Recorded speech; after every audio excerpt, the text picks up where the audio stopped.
দেউৰী ছাত্ৰ সাহিত্য পৰিষদ আৰু সদৌ অসম দেউৰী ছাত্ৰ সন্থাৰ উদ্যোগত অনুষ্ঠিত কৰা এই ভীমবৰ দেউৰীৰ আজি মৃত্যু দিৱস।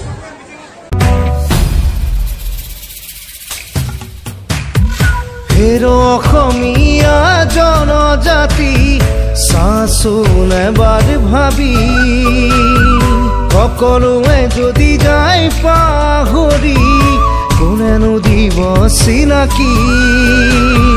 চাচোন এবাৰ ভাবি কোতেনো হেৰাল আজি, কাৰ প্ৰৰোচনা কৰি অৱহেলিত জননেতা ভীমবৰ দেউৰী।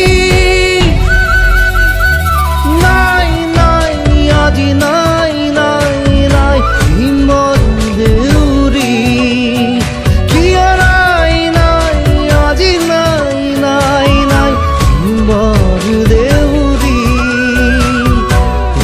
অসমীয়া জনজাতি চাচোন এবাৰ ভাবি, সকলোৱে যদি যায় পাহৰি কোনেনো দিব চিনাকি।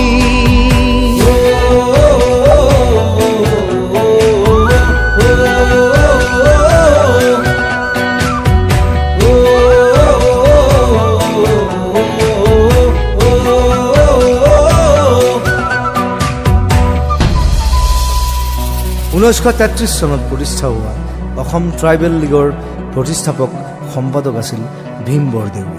ব্ৰিটিছ সাম্ৰাজ্যৰ ষড়যন্ত্ৰক মষিমূৰ কৰি অসম তথা অসমীয়াৰ অস্তিত্বৰ সুৰক্ষাৰ অৰ্থে তেখেতে লৈছিল প্ৰবল ভূমিকা।